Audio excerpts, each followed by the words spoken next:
I can hardly believe I'm here. I made it past the Camaro raffle. I survived the offer for reconstructive cosmetic surgery. And I've had my smart drugs for this evening, so glad to be here. Well, until a few minutes ago, I thought that this was a 45-minute gig, so you get to see grace under pressure this evening. Actually, I'm kidding. It doesn't matter how long it goes. We could never get to the bottom of this stuff. Nor would we wish to, I think.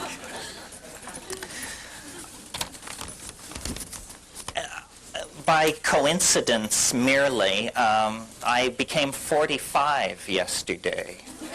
So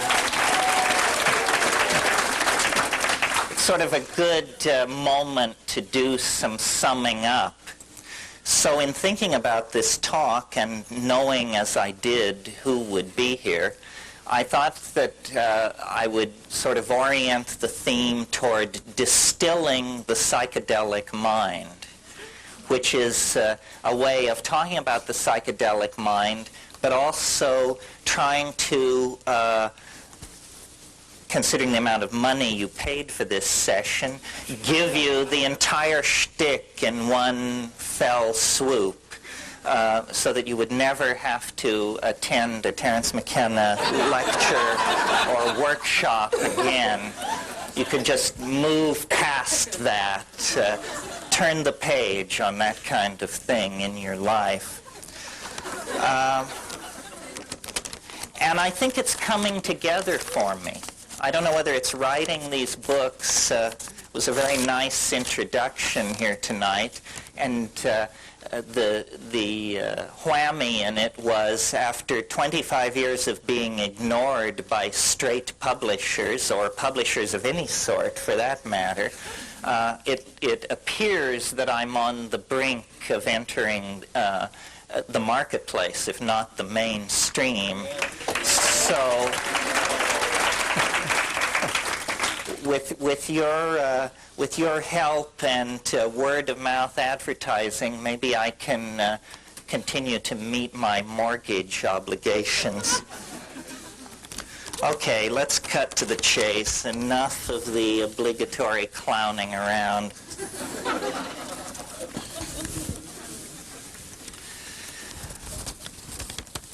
The psychedelic question in the society just seems to refuse to go away. It sort of can't be swallowed and can't be spat up. And so society just sort of runs around, knocking into walls and kicking its feet in the air. And this has been the situation that we've been in for at least 30 years now. And as a person who has spent a great deal of time in the underground, I've observed amazement the persistence of the countercultural agenda to alter consciousness. And like many of you, I came to it in the 60s, when the basic argument in favor of altered states of consciousness were almost entirely narcissistic. Deep insight into yourself, an ability to overcome childhood programming, so forth and so on. And I certainly think, because of the kind of society we are, because of the kind of people society has made us, that this was a valid place to begin. But after 30 years of having the psychedelic issue on the social agenda, at times hailed as a universal panacea, at times demonized as a scourge from hell, but never quite silenced, never moved out of the public eye, I've reached a number of conclusions about this, and I thought it would be interesting tonight, I guess because of my recent birthday or something, to sort of try and distill all this and sum it up and put it in front of you in terms of what is psychedelic shamanism, why should people like ourselves who live in high-density electronic culture, why should we care about this? What does it say about our future? What does it say about us as a group? And what techniques are there that we each, on our own, can bring to bear on this question? So with your help, hold me to the straight and narrow, I'd like to make my way through this agenda this evening and talk about these various aspects of what, to my mind, is the most astonishing facet of reality. I mean, maybe sex is pressing hard in the second position, but these two things run neck and neck as aspects of the mystery of what it is to be human. And believe me, human psychedelic experiences and human sexual experiences are orders of magnitude removed from anything going on in the animal realm. These things are set apart from the rest of being because what we bring to them is mind. This is what we pour into the sexuality of human beings that makes it unique. This is what we pour into the contemplation of our own experience. Mind is a focus that is lacking, at least its expression in the unique form that we experience it, is lacking in the rest of nature. And I believe that the persistence of the psychedelic experience within the social agenda has to do with the fact that it actually addresses something basic in human beings. I mean, it may seem like a radical proposition to say that to a white, high-tech, industrial democracy audience, because we are the people who have drifted furthest from this birthright. And I would like to suggest to you this evening that much of the civilization that we have created has been achieved based on a direct denial of the psychedelic experience and all that it implies. Our humanness, our connection to the rest of nature, our connection into the feminine, our place in nature. Because for the Western mind, we have no fixed place in nature. Our place is ours to define. We are, from the point of view of the cultural machinery that empowers us, completely free to be whatever we want to be. Now, the problem with that prescription is that in Western culture, what that means is permission to express ego, permission to profligately use and destroy resources, permission to set aside the political agendas of outclasses and outgroups, and this untrammeled expression of will outside the context of nature has turned us into a kind of Frankenstein's monster at best, a toxic force in the body of the Gaian world soul at worst. And I believe that our origin and our future culmination and our present happiness all can be secured, understood, illuminated, and expanded only if we're willing to look at our relationship not only to altered states of consciousness, but to the mind behind nature. Because that's really what this is all about, to my mind. What these psychedelics are empowering or conveying or revealing, depending on, how you come at it, what they are showing us is that we are not alone upon this planet. We are not alone in the universe of mind.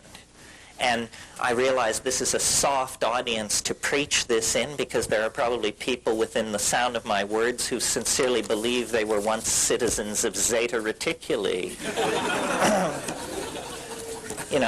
It's when the jar is so leaky, it's hard to know where to put the water. But I come to this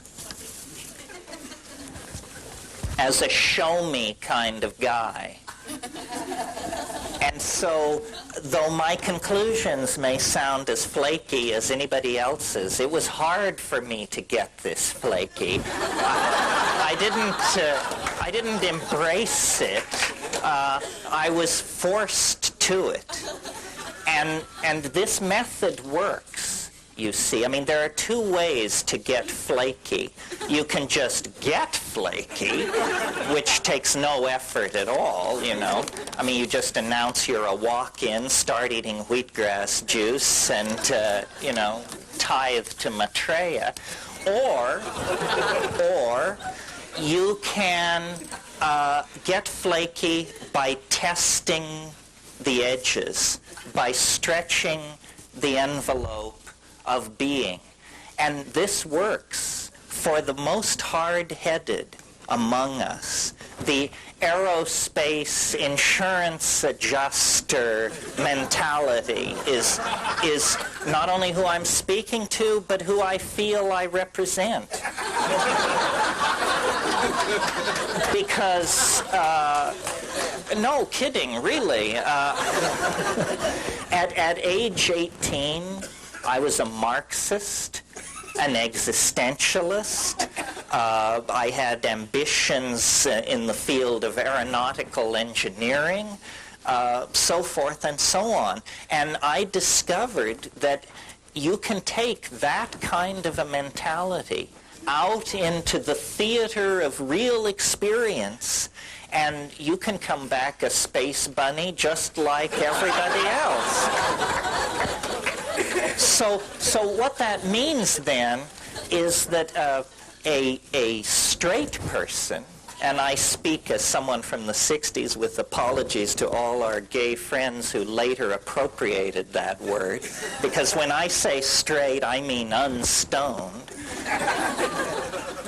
A straight person is not a guardian of truth or probity.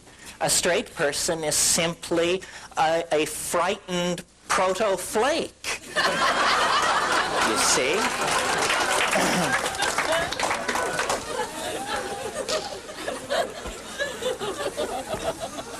I always think, and most of you have heard me say this, but when we get off on this subject, I always think about the wonderful thing Tim Leary said years ago. He said it so many years ago that when I told him how much I admired him for saying it, he didn't remember that he'd said it. But the man once said, wait till I give the line, LSD is a drug which occasionally causes psychotic behavior in people who have not taken it. You see? And I certainly saw this. I saw my parents become violently psychotic from not taking LSD. And so my point is, and I make it in a forum like this, because here we have so much permission for belief. You want to believe in, channeling from beyond the grave? Fine, no problem. You want to believe in the healing power of nematodes, hematite, you name it. We've got it all. Really, I think that the spirit of childlike, untrammeled curiosity is what we're striving for. Not the anal retentive, rational person, not the I'll go for anything channeling flake, but an attitude of we don't have to look far for miracles because they're all around us. Everything is astonishing. The universe on its surface is alive with mystery. Well, how do we make our way toward that? When we live in a culture, practice a language, embody a philosophy, scientific rationalism, which is entirely designed to suck wonder out of reality, to turn everything into shades of gray, to subvert all hope that lies outside the realm of career accomplishment and material possession. Well, the way that we can overcome this is through a personal acting out of what I have been calling now for several years the archaic revival. And I want to talk about that a little bit this evening because I think it, you know, however much we may kid around about the New Age, it is an important aspect of what is going on. Its triviality is rooted in the side of it which is ungrounded, ephemeral, and self-promoting. But it springs from a fairly profound and deep sense that things are not all right in this society. I think that I first encountered the phrase New Age in the writings of Helen Petrovna Blavatsky. She wrote in the 20s. I read her in the 50s. The New Age has been with us for a long time, so long that there's nothing new about it.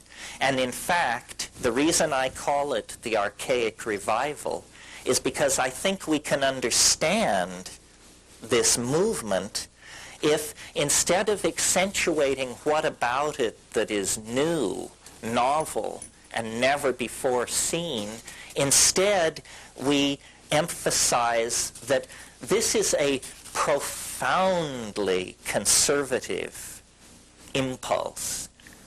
A conservative impulse that would set the hair of George Bush and his skull and bones buddies standing on end.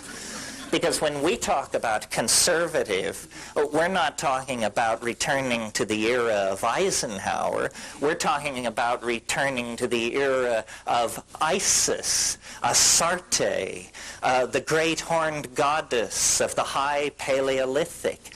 In other words, this program of material civilization, exteriorization of ideas into matter through first alchemy and magic and then science and industry, this process is coming to an end, one way or another. We are either going to plant ourselves and most of the rest of the life on this planet by blindly pursuing this cultural model until we run it right over the edge into the apocalypse, or from the genes, from the bones, from the oceans, from the forests, from the glaciers, there is going to have to come a turning point, a change, a revulsion so profound that it allows us, by the tens of millions, to change how we think about reality, to change how we live. And I have ended up an advocate for the psychedelic experience, not because I think it's easy, not because I think it's surefire, but because I think it's the only game in town, the only chance left. If we had 1,000 years, If we had 500 years, maybe propaganda, messages on bowls of cereal, photographs on cart milk, I don't know, something might do it. But we don't have 500 years. We must come to a screeching halt now, because we are barreling toward the brink of ruin. And the only thing that I have ever seen that turned anybody around on the dime was psychedelics. You know?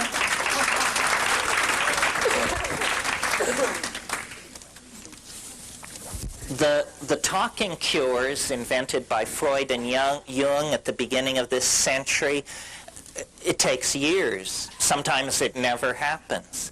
The body work that came along behind that with Wilhelm Reich and others, Feldenkrais and so forth, Ida Rolf, all of this brings it into the theater of the body. At least now we understand it's a body-mind system. It's not a disembodied voice lying on a couch speaking, you know. But it seems so obvious. What we're trying to do is perturb the mind. We want to perturb the mind so that we can then see it differently, so that it may see and be seen differently. Well, the mind rests on a foundation of chemical machinery. We're not saying the mind is chemical machinery. We're saying the mind rests on a foundation of chemical machinery. So if you want to perturb the mind, you don't go to the talking. You don't go to the deep tissue. All of this has efficacy, but it is necessary, but not sufficient by itself. For there to be a sufficiency of method, there must be an initial perturbation of the mind. And this comes about through the use of psychedelic plants. This is not something that was discovered post-LSD in Manhattan by psychiatrists or in Prague or Berlin or at Esalen. This is a truth 25,000, 50,000, 100,000 years old. This is how it's always been done.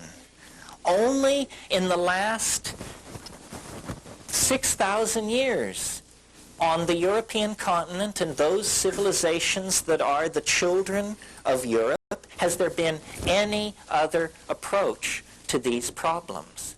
Well, and what the other approach, linear thought, the phonetic alphabet, science, mathematical abstraction, so forth and so on, what these other approaches have brought us is toxicity, pollution, mutation, catastrophe, revolution, death, and yes, friends, even unhappiness.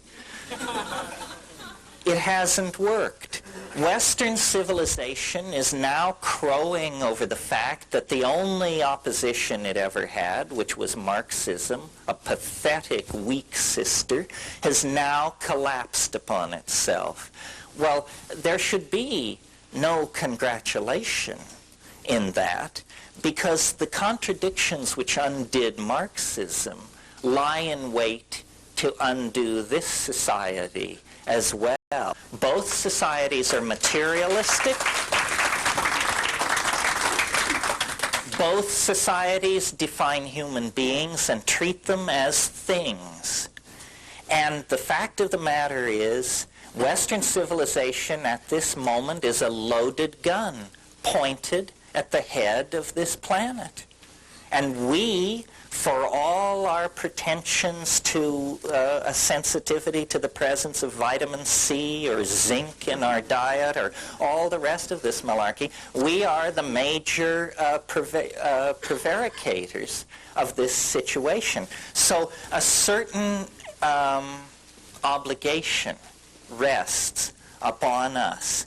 And I think we're meeting this obligation. I wouldn't say we're doing a great job or a terrible job. I think we're functioning at approximately a B+ level. You see, I mean, human life is so ephemeral. I mean, a person a person who lives 70 or 80 years is really as ephemeral as a mayfly or something. I mean, it's not long enough to get the full picture. For instance, many of you, by virtue of not having spent a great deal of time thinking about it, probably don't realize that this psychedelic plant shamanism option, this is not something that Western civilization has grappled with for centuries and come to terms with and found the proper pigeonhole for and put aside. Not at all, my friends. The fact of the matter is, all of this information about psychedelics has arrived in Western society in the last 100 years. And we have to say 100 years because we want to include things like mescaline, 1895-98, it began to be studied in Germany, and things like ibogaine, which was known toward the end of the last century, but which has had virtually zilch impact on American psychedelic populations.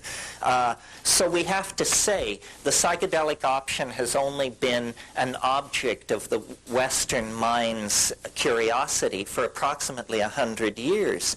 But really, 90% of that occurred in the last 50 years. As many of you know, I am a great fan and spokesman for psilocybin, for the mushrooms.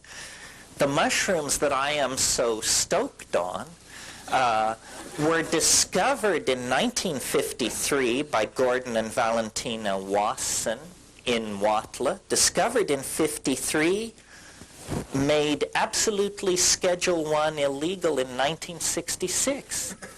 13 years was the window in which Western civilization had to study this compound and figure out what it was for. And they were just beginning to focus upon it when it was made illegal. LSD, discovered in 37, not brought into the scientific literature until 48, not generally available even in the laboratory until 1950, made totally illegal in 1966. 16-year window.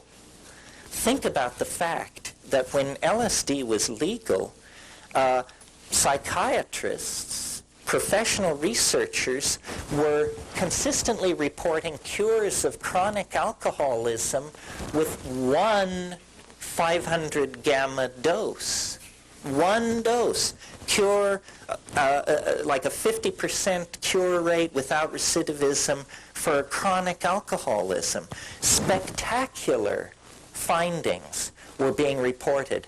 When LSD swept through the scientific community, for pharmacologists, psychotherapists, psychiatrists, it had the same kind of excitement and feeling of breakthrough that the splitting of the atom had for the physicists, for the physics community in the late 30s. Well, science, we are told, is this absolutely impartial, godlike body of knowledge prosecuted by great men, and it will fearlessly send its questing mind into any situation or environment. This is a mental discipline so dispassionate that it sees nothing at all wrong with strapping monkeys into apparatus and hurling them into walls at 70 miles an hour to study traumatic injuries. This is a discipline so unflinching in its pursuit of truth that it will design tiny television cameras to be implanted in plastic penises so that we can see the changes in the color of the vaginal wall as it approaches orgasm. I mean, these guys are unstinting in their devotion to truth in any form. And yet, for 30 years, science has accepted government's refusal to allow science to look at the potential impact of psychedelic plants and compounds on human consciousness, on chronic alcoholism, on schizophrenia, on depression, on autism, on learning disorders, on dyslexias, on memory enhancement, so forth and so on. This to me is obscene. The future is mental. Figure it out. If the mind does not loom large in the future history of this species, then what the hell kind of future is it going to be?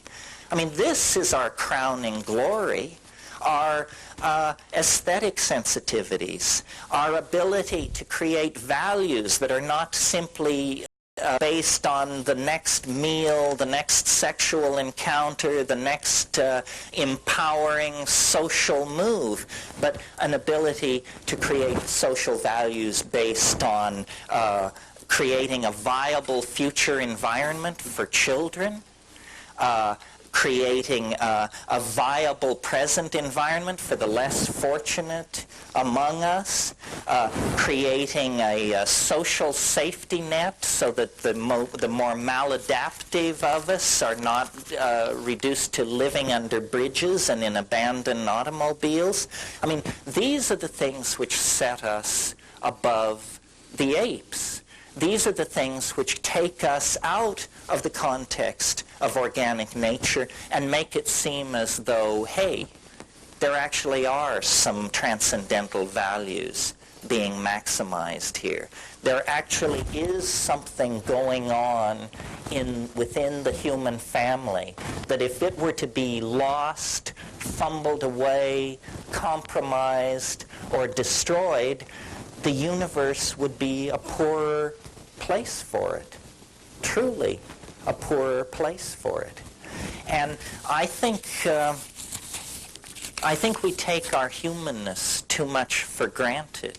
I don't think we realize how nasty, brutish, and short most of life has been over the centuries, and how really only within the confines of the 20th century has a level of comfort and food availability and shelter and basic creature needs been met to the point where most people can begin to lead the philosophical life that previously was the privilege of emperors, kings, great courts. Now we all indulge ourselves. We all have the philosopher king's point of view. We all have a model of history, a model of the future, and we all feel capable of stepping into the shoes of our leaders and discharging that responsibility. Well, in order to do that, I think we need to overcome our amnesia about how we got to this place. I don't see, you see, what science would have you believe and explicitly implies is that we are an aberration. Here, over here, you have nature, the beautiful rainforests, the wonderful coral reefs, the symmetry of the hummingbird, the sea urchin, and the butterfly. And here you have us, grimy, tawdry, polluting, ugly, driven, in equilibrium, in disequilibrium, in denial. I don't believe that.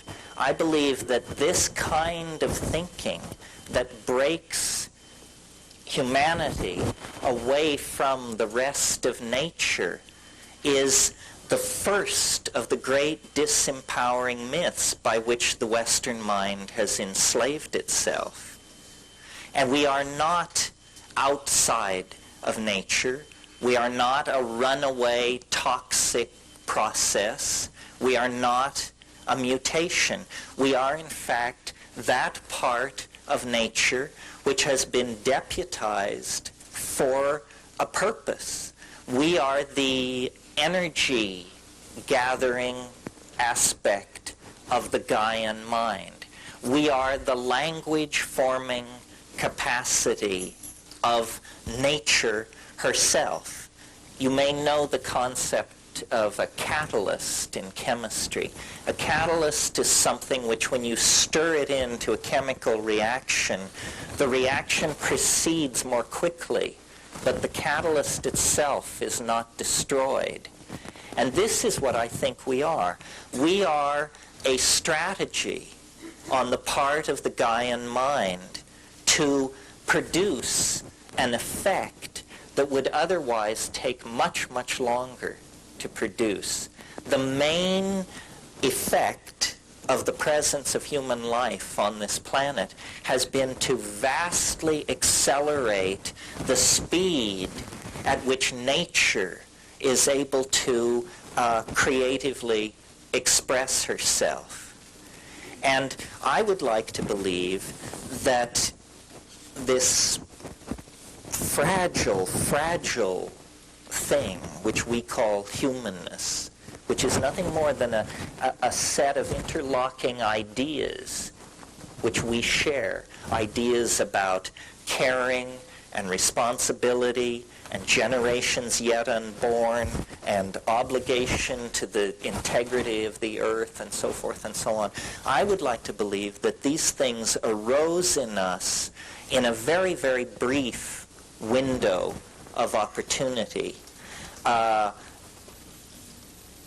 As you may or may not know, there's a lot of talk about the relationship between the masculine and the feminine in human beings and gender issues and so forth and so on. Well, if you go back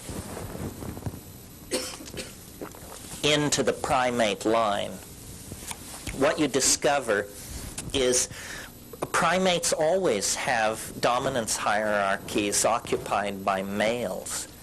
This is the bad news part of the thing. You see, it isn't that we are a perversion of the primate program. At this point, we exemplify it right down the line. But clear back to squirrel monkeys, you get male dominance hierarchies. Why is this?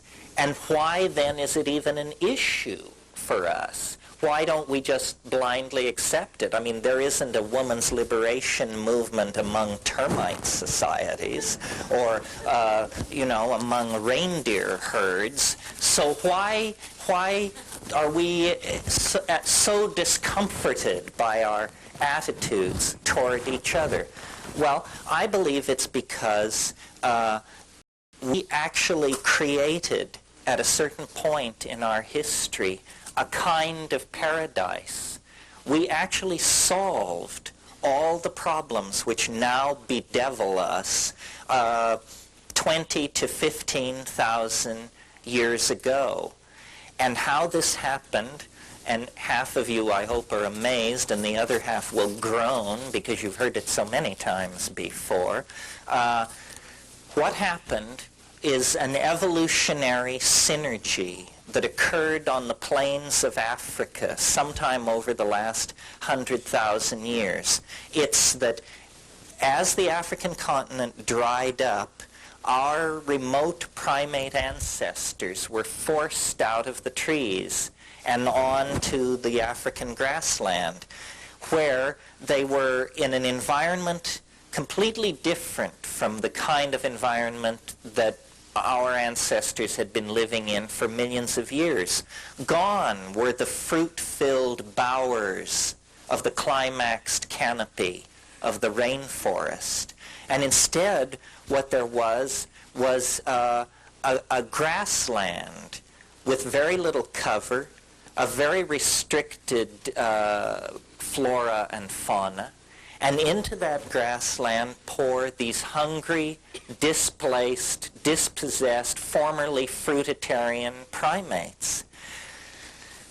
When a species gets under that kind of pressure, it must make a choice between extinction or dietary expansion. Many, many species will choose extinction. This is an interesting thing about animal species. Most animal species eat one or two foods that they are very tightly focused in on.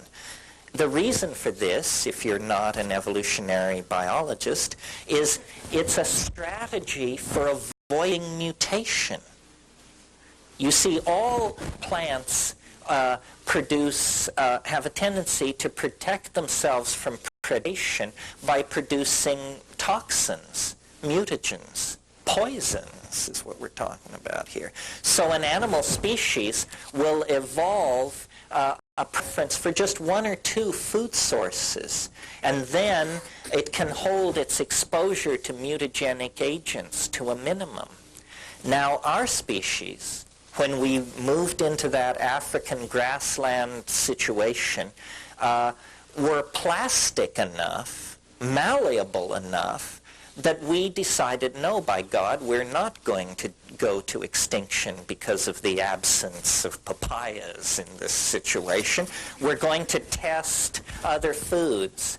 And we began testing other foods in that environment, and that immediately swelled the number of mutant strains in the human population.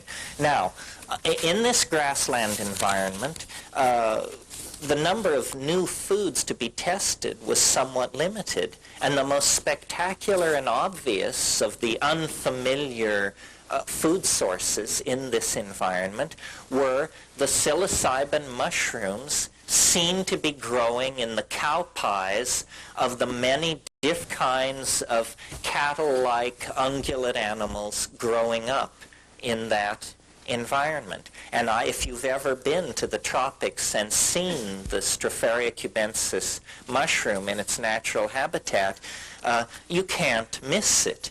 It's the most spectacular thing going on. I mean, you walk out into a Colombian pasture after a few days of mist and rain, and these mushrooms, the size of dinner plates, will be scattered across the environment. Now, when I was in Kenya in the late 60s, I observed baboon troops and their food gathering behavior, and what they were into was running around frantically looking for cow flops and then flipping them over, looking for beetle grubs or carrion beetles. You see, they understood that the cow flop, great phrase, huh? The fecal deposit of the ungulate animal was a vector for protein, insect protein. This was a likely place to find carrion beetles, worms, and what have you, and of course the mushroom. Well, when you observe how primates react when they're testing a food, they're very careful and they're very conscientious. A baboon will take a suspect potential food source, take a leaf, put it in their mouth. Just hold it there. No chewing, no nothing. Put it in their mouth. Wait 30 seconds. Chew. Wait. And then either spit it out or swallow. And if swallow, then begin to eat. Well, I believe that this encounter with the psilocybin mushroom, and in the course of this workshop, maybe in the question and answer period, we'll get to this, but psilocybin has unique properties which set us up for a sudden, enormous evolutionary kick in the pants.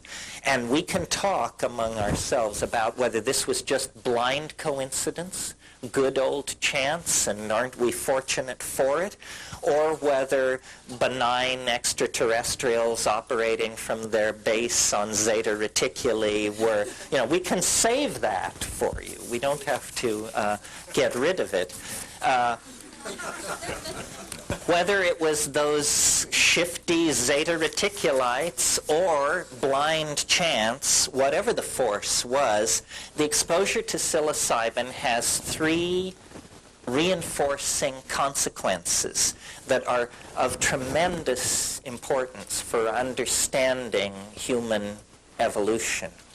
And they are as follows.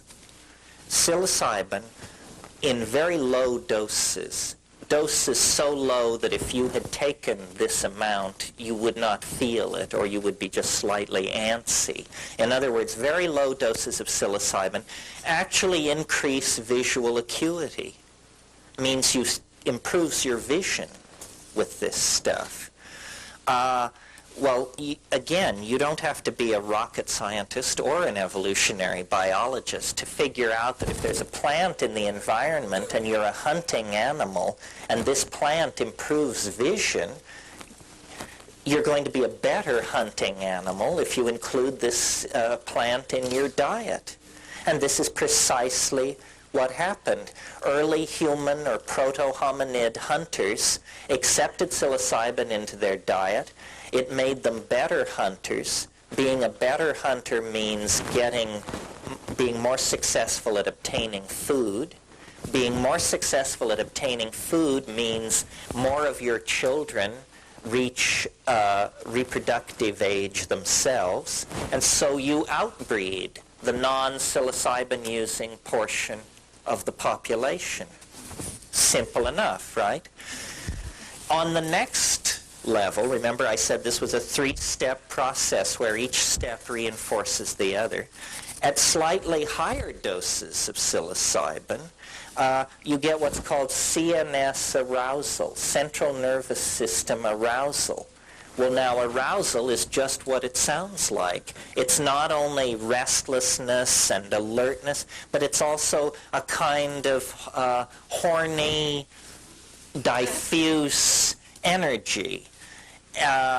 It inclineth one's thoughts to the boudoir, is what I'm trying to say here. And so you get what primatologists and anthropologists charmingly describe as more frequent instances of successful copulation. And so what successful copulation means is, again, a factor feeding into more children of the psilocybin-using animals reaching reproductive age themselves.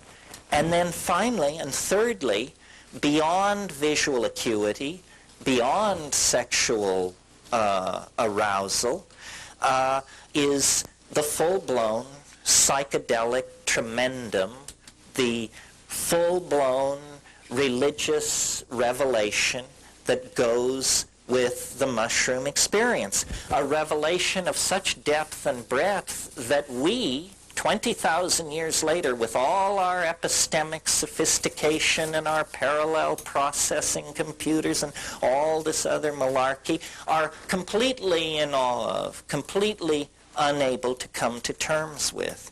Well, this higher dose of psilocybin was usually experienced in the context of the middle range dose of psilocybin.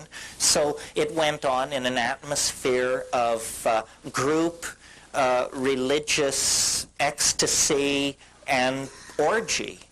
I mean, that's just how it happened, folks.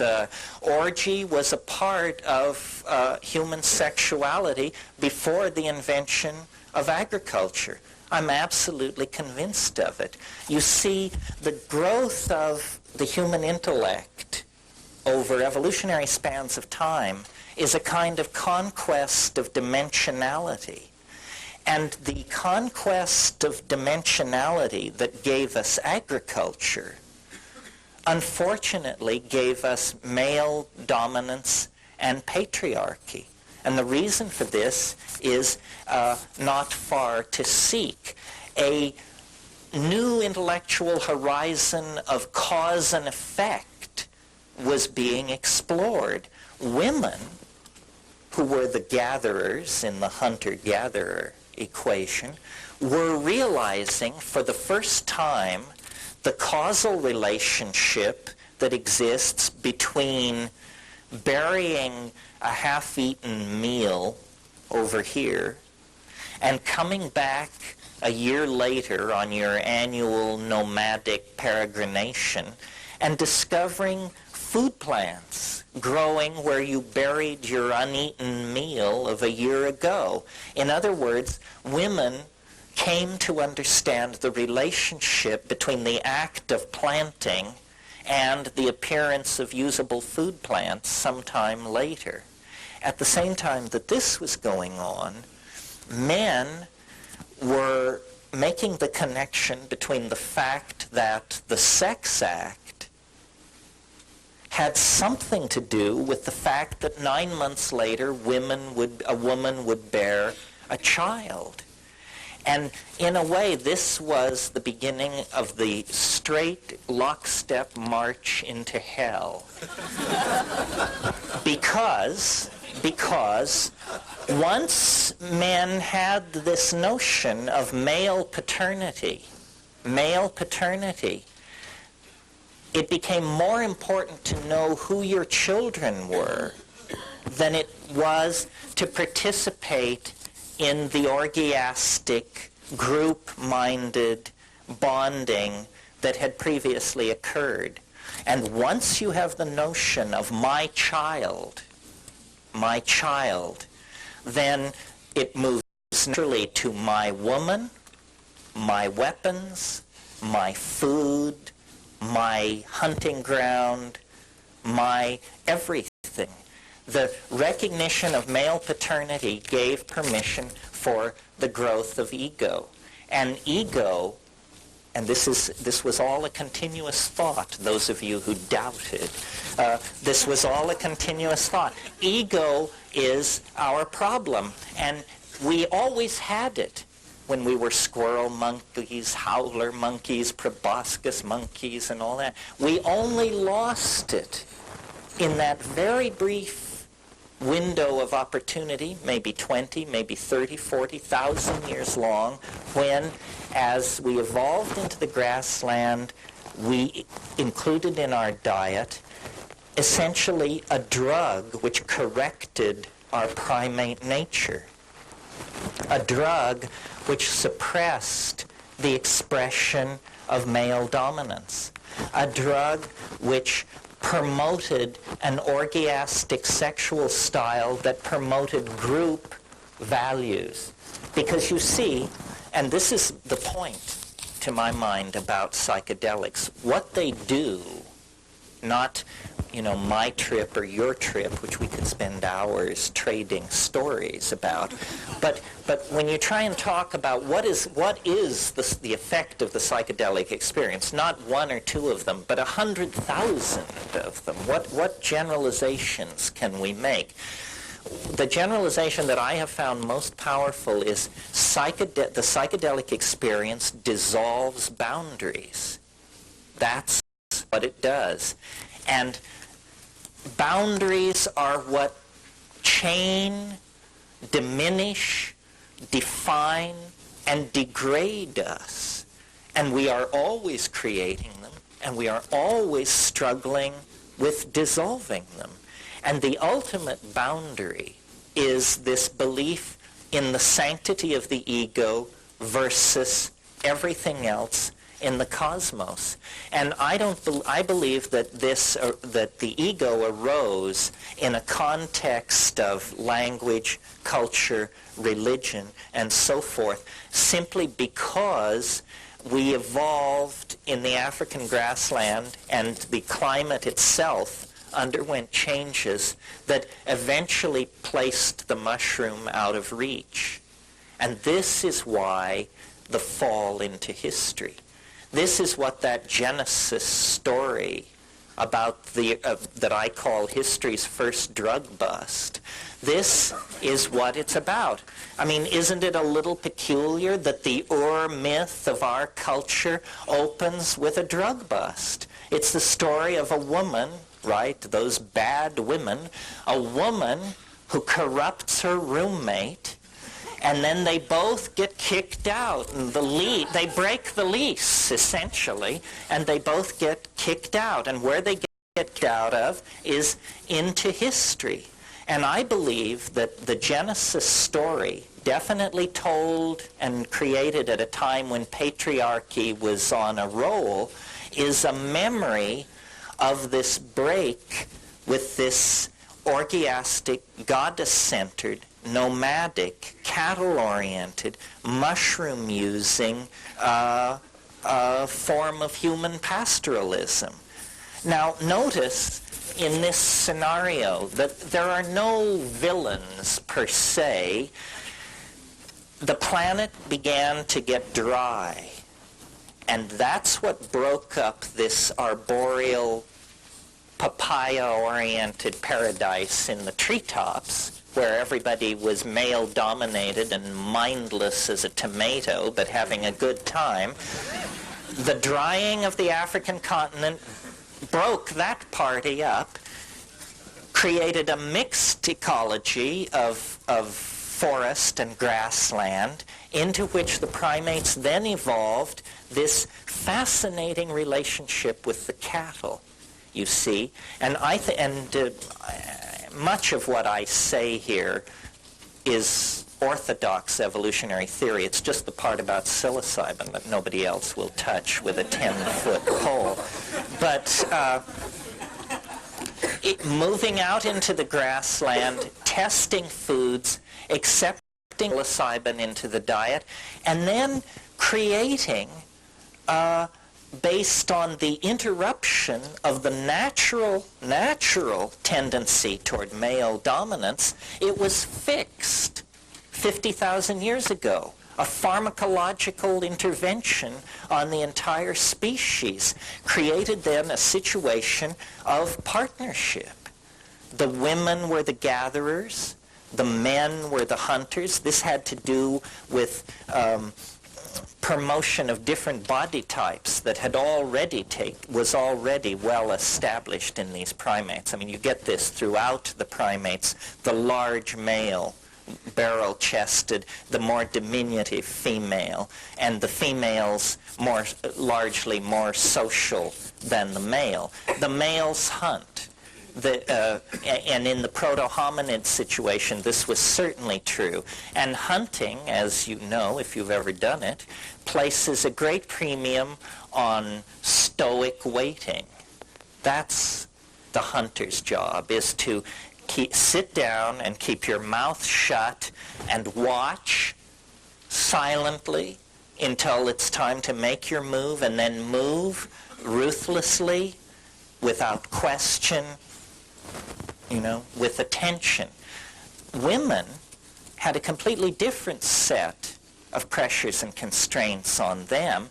As gatherers, it was very important for women to be able to communicate extraordinarily subtle aspects of the material world to each other, so that a woman needs to be able to say, when she comes into camp with an apron full of nuts, I got these near the waterfall, by the bush with the small yellow leaves, with the waxy flowers and the red berries that has the dry grass underneath it. In other words, for a gatherer, there is tremendous premium put on being able to describe your environment. You must be able to communicate, because a woman who makes a food find can only bring back to camp as much food as she can carry. But if she can communicate